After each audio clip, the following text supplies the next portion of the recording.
October 19th, 1995. Salford, Greater Manchester. The night shift has barely begun when the ground starts shaking. A stolen skip wagon tears across the yard, builds speed, and slams straight through the side of a high-security cash depot. The wall doesn't slow it down. It collapses in seconds, leaving a hole wide enough to see the vault inside. 3 men run through the dust, shotguns up, shouting orders. Every member of staff is pushed to the floor. One worker lies with his hands behind his head, staring at the concrete while a gun is pressed against the side of his skull. In less than 2 minutes, the gang empties what they can and disappears. 770,000 pounds gone. No alarms triggered. No vehicle chase. No suspects.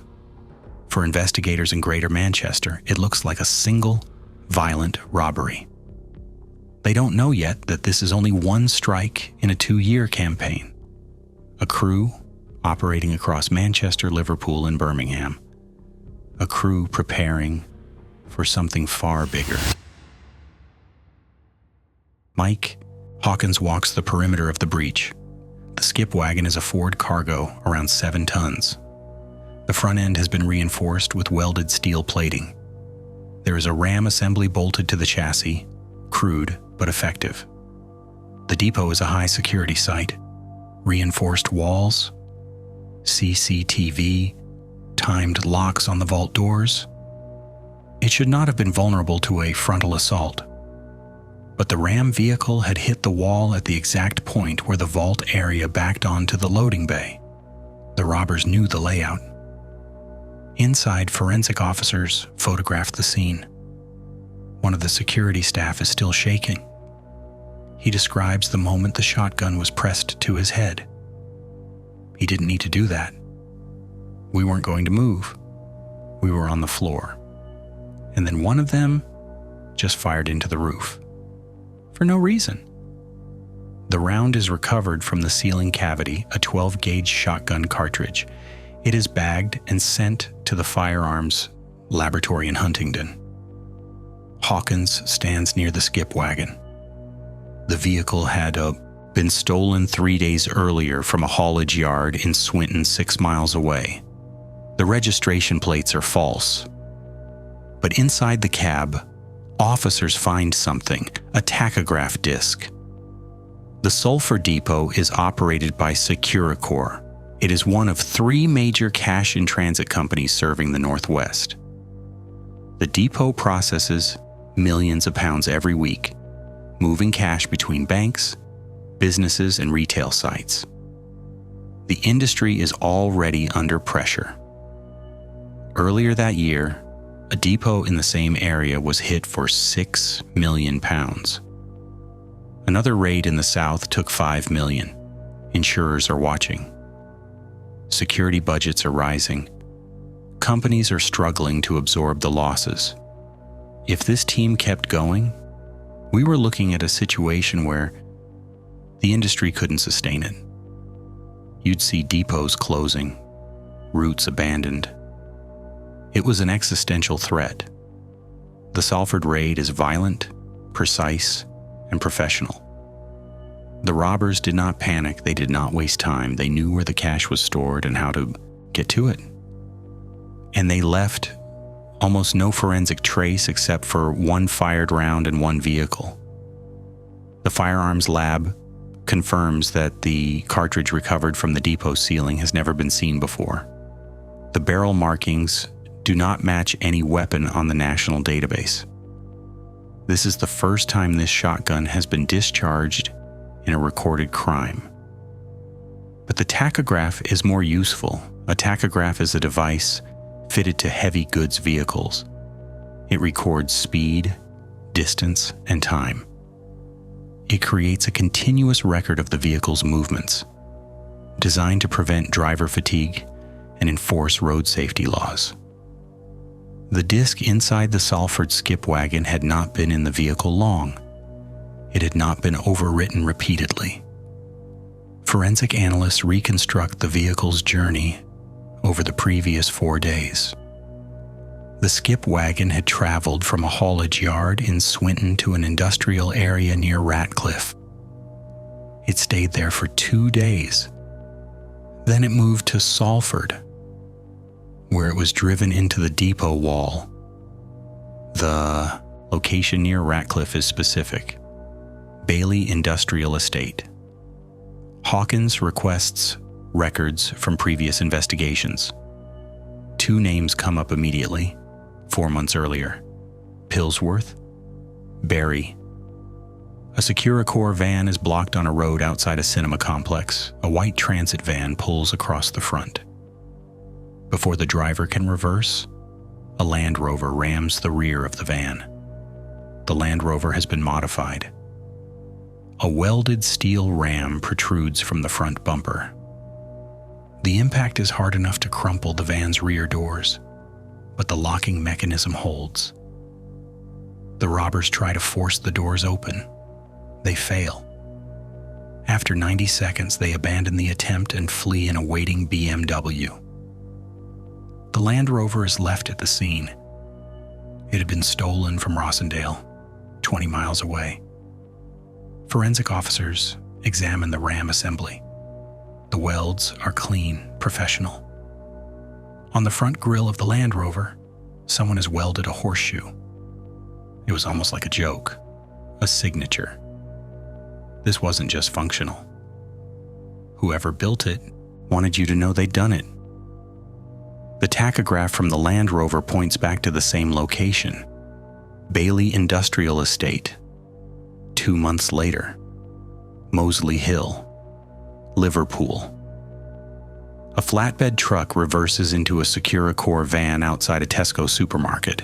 The truck has a welded spike assembly on the rear. The spikes punch through the van's rear doors and jam the locking mechanism.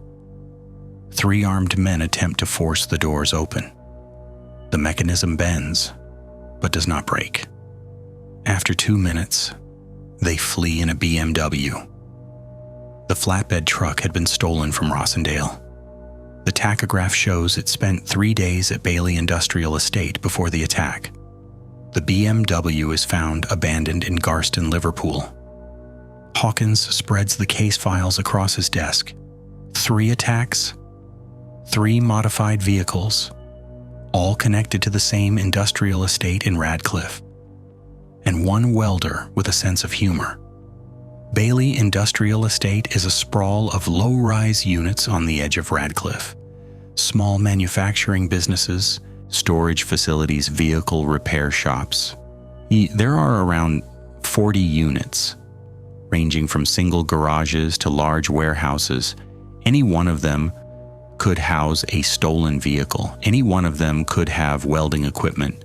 But the police cannot just knock on doors. If we go in openly, whoever's using the unit will know we're onto them. They'll move. We'll lose them. The decision is made to establish covered observation posts around the estate. It takes 3 days to set up.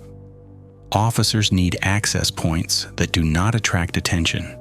They need sight lines to the main units. They need to rotate shifts without being seen by workers or residents. The surveillance begins on a Monday morning in late October. The first face appears on day 2. David Fletcher, 34 years old. Local man lives in Radcliffe. He is a qualified welder working freelance jobs around Manchester. No criminal record. He arrives at Unit 9B in a white van. He unlocks the roller door, backs the van inside, and closes the door behind him. He stays inside for 4 hours. Fletcher becomes a he is at the unit almost every day, sometimes alone, sometimes with 1 or 2 other men. On day 6, another face appears. Lawrence Brown, 36 years old, from Salford. He has previous convictions for theft and vehicle crime. He is currently on bail for attempting to steal a heavy goods vehicle from a depot in Stockport. When officers tried to arrest him, he assaulted 2 of them. Brown arrives in a BMW The model matches the getaway cars used in the Pillsworth and Liverpool attacks. He stays for an hour, then drives to a house in Earlham Oath Heights, south of Manchester. The house belongs to his partner. Surveillance shifts to the house. A third man appears regularly, Graham Dorian, 32 years old, from Salford. He is the brother of Brown's partner. No fixed employment. He is on benefits. He trains at a local boxing gym. Dorian spends several hours a day at Brown's house. He and Brown are often seen together, driving between the house and the industrial estate. Fletcher, Brown, Dorian, 3 local men, 1 welder, 1 known thief, 1 boxer with no visible income. But the network is larger. The robbery unit applies for authorization to monitor phone records. The request is granted. Brown's phone shows regular calls to 2 numbers in Liverpool. The first belongs to Kevin Kennedy, 27 years old, lives on a council estate in Spake. He has a previous conviction for armed robbery, no employment. The second belongs to David Hill, 46 years old, lives in Adberth, South Liverpool. Known to Merseyside police but no recent convictions. His role is unclear. A third number appears in the records, linked to both Hill and Kennedy. Andrew Scroggy, 28 years old, from Birmingham. Known to West Midlands police for theft and handling stolen goods. Scroggy's phone shows calls to Brown, Hill, and Kennedy. Cell site data places him in Manchester, Liverpool, and Birmingham over the course of a single week. This was unusual. You don't normally see gangs operating across 3 cities like that. Manchester and Liverpool maybe, but adding Birmingham into it. That was rare. The gang is not a single unit, it is a network. Manchester supplies the vehicles and the workshop. Liverpool supplies the muscle. Birmingham supplies logistics and additional manpower. Surveillance expands to Liverpool. Scroggy is seen entering a lockup garage in Garston with Kennedy. The lockup is rented under a false name. The BMW found after the Liverpool attack had been abandoned less than a mile from this garage. Fletcher rents 3 adjoining units at Beeley Industrial Estate, Units 9, 9A, and 9B. The total floor space is around 2,000 square feet. Unit 9B is the main workspace. Welding equipment, cutting tools, paint sprayers, overhead gantry. Units 9 and 9A are used for storage. Surveillance officers photograph vehicles entering and leaving the units. A white transit van, a flatbed truck, a Land Rover. None of the vehicles stay long. They arrive, spend 2 or 3 days inside the units, and then leave. Sometimes they return. Sometimes they do not. Brown and Dorian are frequent visitors, but they do not stay as long as Fletcher. They arrive, talk to Fletcher, and leave. Hawkins requests a detailed floor plan of the units. He wants to know if there is a way to enter covertly and install cameras.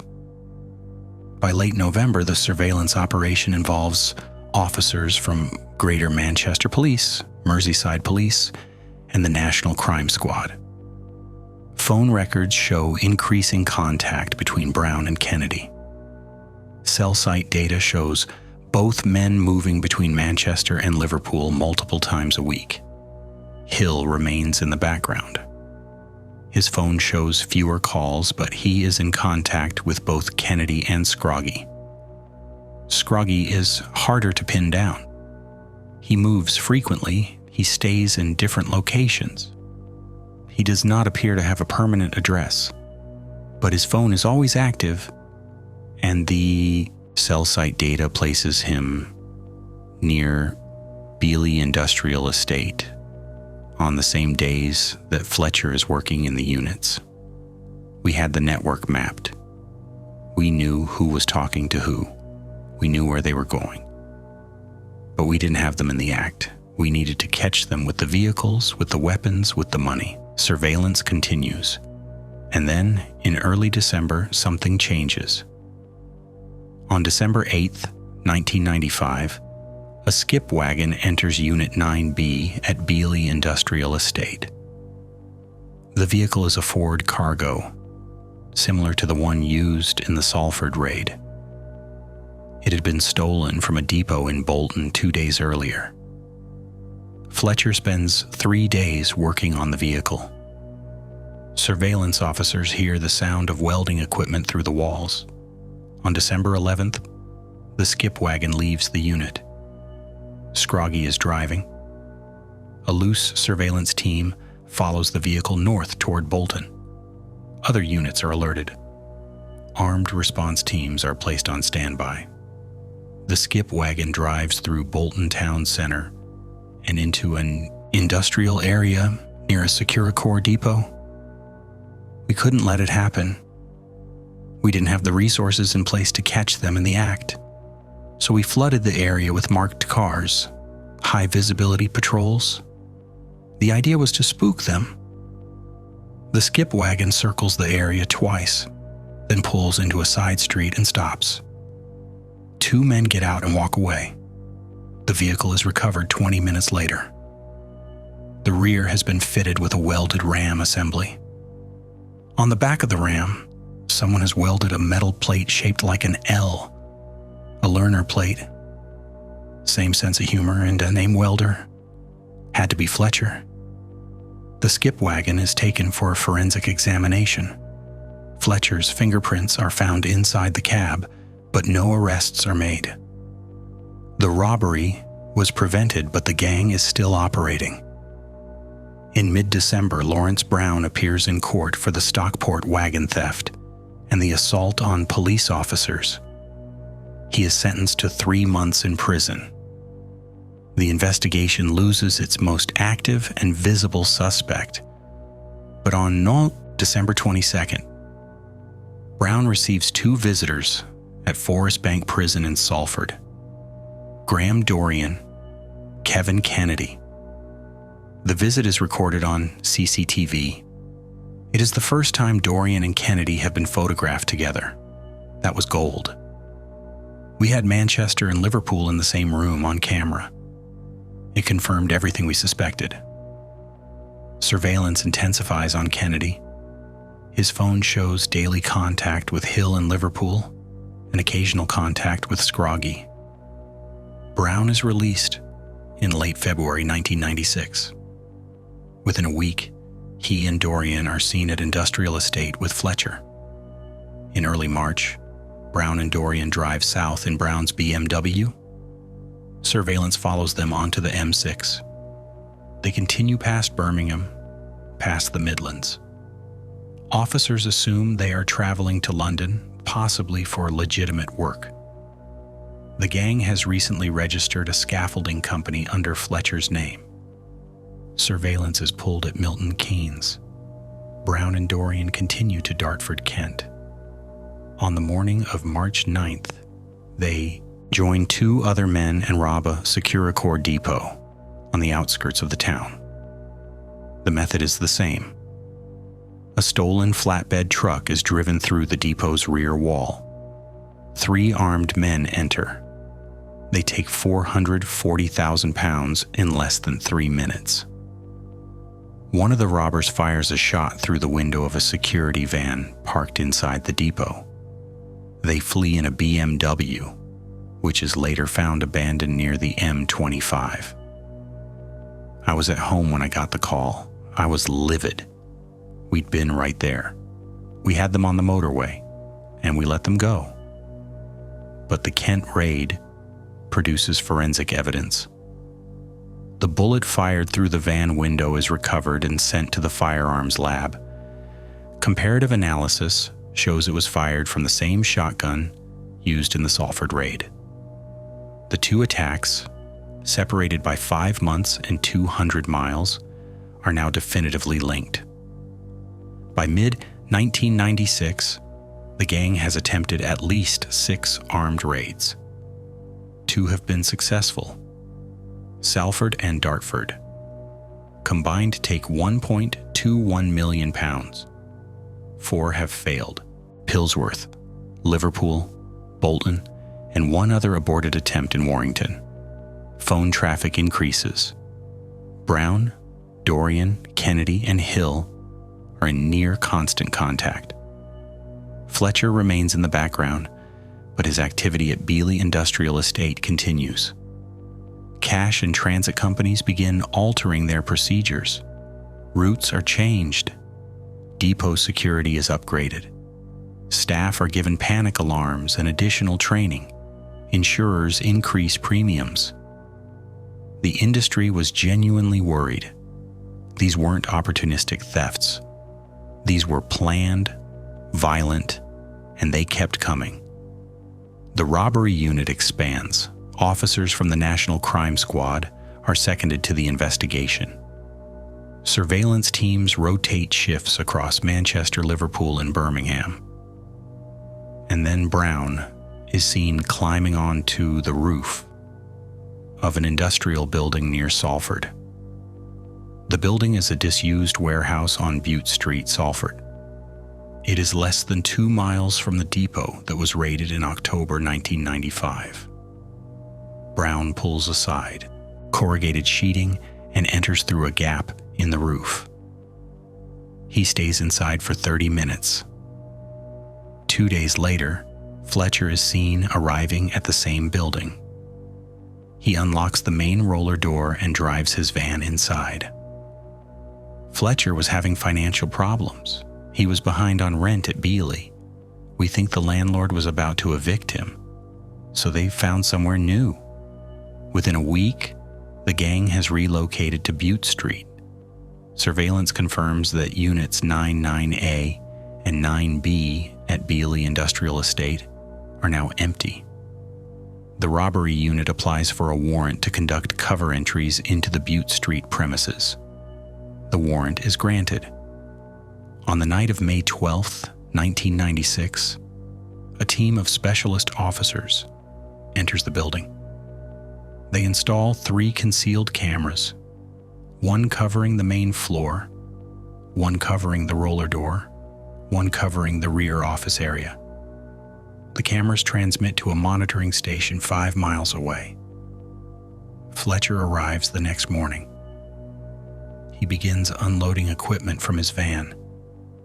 Brown and Dorian arrive in the afternoon. Over the next 2 weeks, surveillance officers watch them bring in a stolen HGV. The HGV is a Mercedes Actros box truck stolen from a depot in Wigan. Fletcher repaints it white. He removes the original company livery and replaces it with generic haulage services decals. Then he begins work on the rear. The floor of the cargo area is ripped out. The cross members are exposed. Fletcher welds a steel frame across the width of the vehicle, anchored to the chassis. A hydraulic ram is installed. The ram is telescopic, designed to extend outward from the rear of the vehicle when activated. The roller shutter door is modified. When closed, the ram is completely hidden. When opened, the ram can be extended and locked into position with steel pins. The work takes 6 days. It was extraordinary. We were watching them build a robbery vehicle in real time. That never happens. But the cameras are a risk. On May 19th, Brown enters the office area where one of the cameras is concealed. He stands less than a foot away, examining the wall. We thought he was going to find it. If he'd found it, the whole operation was blown. Brown moves away. That night, the decision is made to remove the cameras. Covered officers enter the building after midnight and retrieve all 3 devices. But they have enough. Even without the cameras, surveillance officers continue to monitor the Butte Street premises. On 3 occasions over the next month, specialist officers conduct warranted entries to photograph the vehicle and document the modifications. They photograph the ram mechanism, the welding, the hydraulic system, the locking pins. Fletcher's tools are photographed in place. His welding mask, his cutting equipment. On one entry, officers find a notebook in the office area. Inside are hand-drawn sketches of the RAM assembly with measurements and material specifications. The notebook is photographed and left in place. That was Fletcher's work, his handwriting, his drawings. It was direct evidence linking him to the vehicles. By late June, the HGV is complete. Phone traffic shows increased contact between Brown, Kennedy, and Hill. And then on July 2nd, intelligence comes in. The gang is planning another job. The target is in Poole, Dorset. On the morning of July 3rd, 1996, Andrew Scroggie leaves Butte Street in the Mercedes HGV. Brown and Dorian follow in Brown's car. Kennedy follows in a second car. Surveillance teams from Greater Manchester Police, Merseyside Police, and the National Crime Squad coordinate across multiple forces. The convoy travels south on the M6, past Birmingham, past Oxford. Armed response teams in Dorset are placed on alert. But there is a problem. There are 3 Securicor depots in the Poole area. Intelligence does not specify which one is the target. We had to cover all 3. We called the depot managers. We told them to lock down, get the staff into secure areas, secure the cash, and wait. The convoy arrives in Poole at 2:15 in the afternoon. The HGV circles the industrial area twice, then approaches a depot on Nuffield Road. At 2:27, a Securicor employee inside the Nuffield Road depot is on the phone with a detective from the Greater Manchester Robbery Unit. The employee is in the vault control room, door locked, following the lockdown instructions. Stay where you are. Do not open the door. Armed officers are on their way. At 2:28, the HGV accelerates toward the rear wall of the depot. The sound of the impact is captured on the phone line. Jesus Christ, they're here. They're inside. Stay calm. Do not open the door. You're safe where you are. The HGV has punched through the wall of the loading bay. The telescopic ram is extended, wedged into the breach. 3 men in balaclavas exit the vehicle and enter the depot. They're carrying shotguns. The main vault area is empty. No staff, no unsecured cash. One of the robbers runs to the vault door and tries the handle. It is locked. He steps back and fires 3 rounds at the lock mechanism. The lock does not break. They're shooting. They're trying to get into the vault. The lock will hold. Stay where you are. The robbers realize they cannot access the cash. They shout at each other. One of them kicks the vault door. They retreat to the HGV. Total time inside, 2 minutes, 11 seconds. The HGV is blocking the access road to the depot.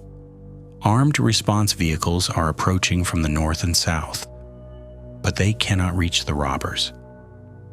The 3 men climb into a BMW parked outside the depot. A 4th man is waiting in the driver's seat. The BMW accelerates away from the depot, heading west toward the residential area.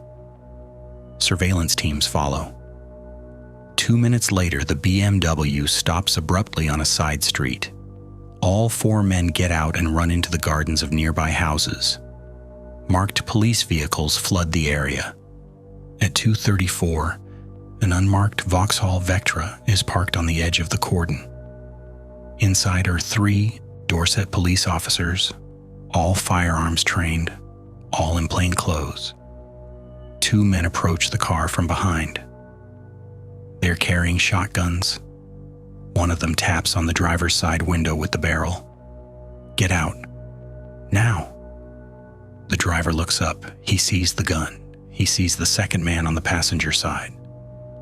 All right, the officers get out of the car. The robbers climb in. There are armed units all over this area. You won't get far. The robber in the driver's seat does not respond.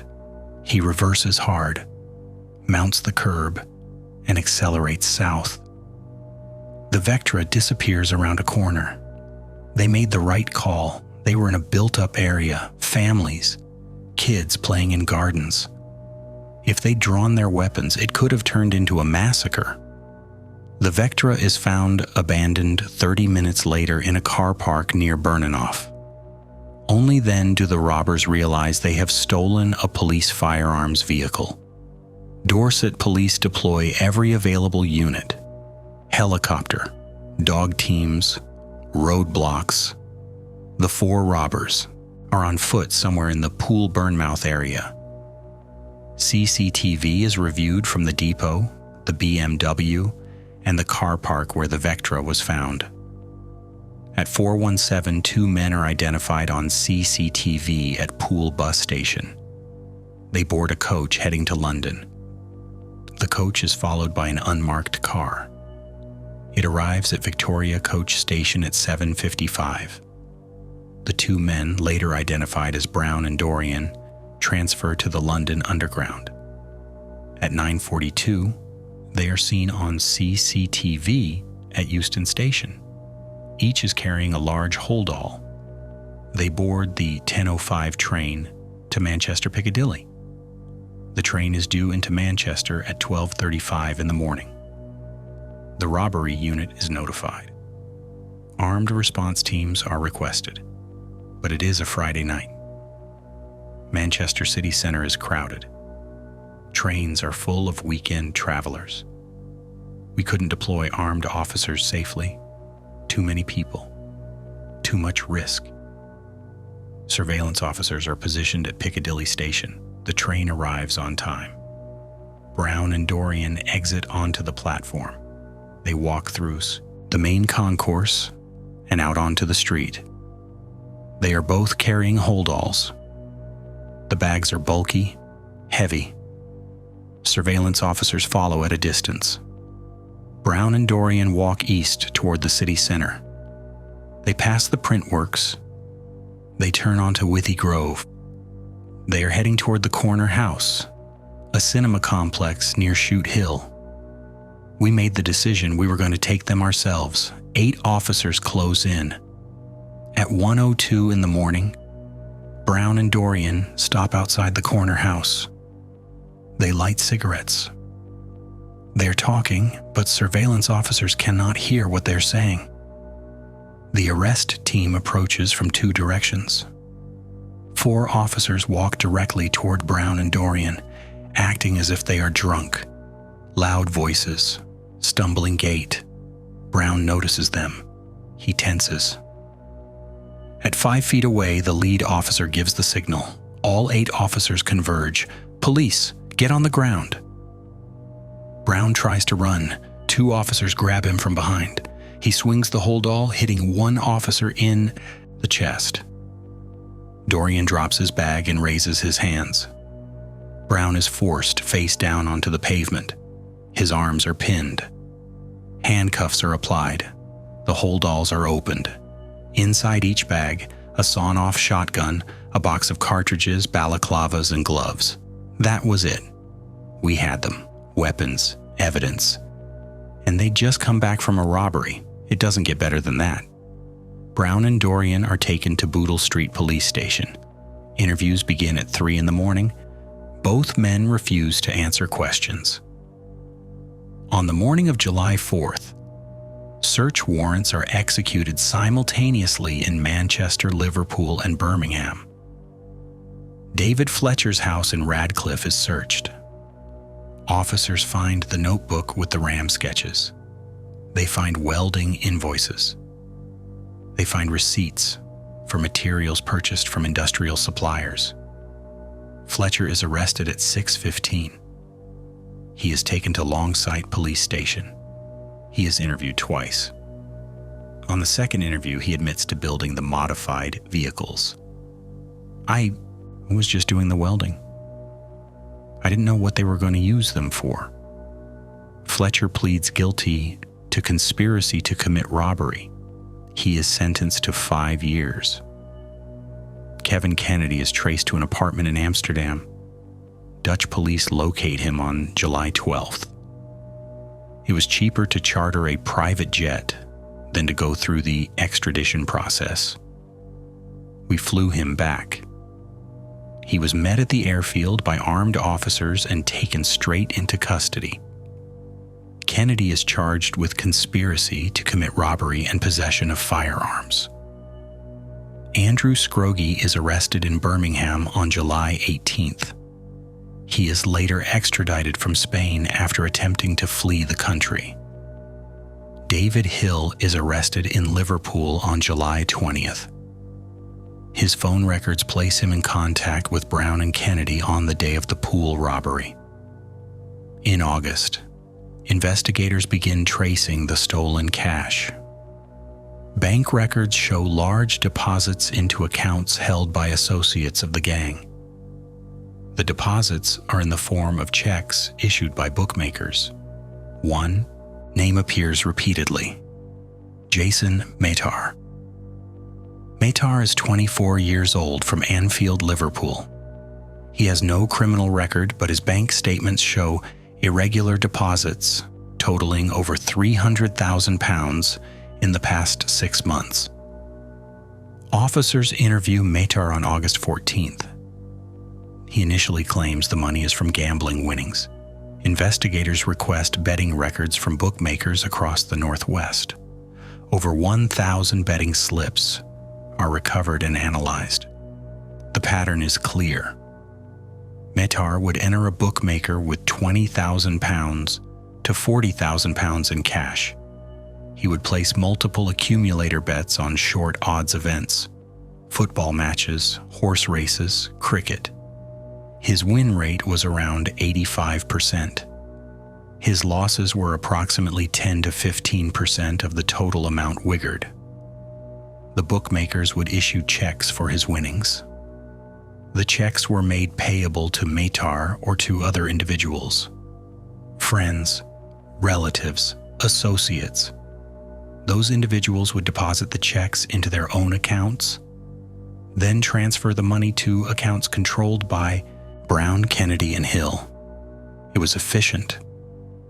Most money laundering schemes lose 30, 40, 50% of the total. Matar was losing 10 to 15%, and the money looked legitimate. Gambling winnings, checks from bookmakers. It was clever. Matar is charged with 3 counts of money laundering. He is convicted and sentenced to 5 years. The trial begins in November 1996 at Manchester Crown Court. Lawrence Brown is found guilty of conspiracy to commit robbery, possession of firearms, and 6 counts of robbery or attempted robbery. He is sentenced to 20 years. Graham Dorian is found guilty of conspiracy to commit robbery and possession of firearms. He is sentenced to 16 years. Andrew Scroggie is found guilty of conspiracy to commit robbery. He is sentenced to 12 years, reduced to 10 on appeal. Kevin Kennedy pleads guilty to conspiracy to commit robbery and possession of firearms. He is sentenced to 16 years. David Hill is found guilty of conspiracy to commit robbery. He is sentenced to 20 years. David Fletcher pleads guilty to conspiracy to commit robbery. He is sentenced to 5 years. Jason Metter is found guilty of money laundering. He is sentenced to 5 years. Financial investigators trace the remaining stolen cash through bank accounts, betting records, and property purchases.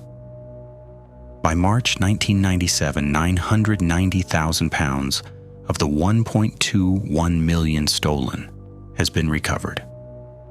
The money is returned to Securicor and Armagord. 2 years, 6 armed attacks, millions of pounds at risk, and in the end we got almost all of it back. That almost never happens. Lawrence Brown was released in 2014. He has no further convictions. Graham Dorian was released in 2009. He now works in construction. David Fletcher was released in 2001. He operates a welding business in Greater Manchester. The cash-in-transit industry implemented new security protocols following the raids. Ram attacks on depots have declined by over 90% since 1996.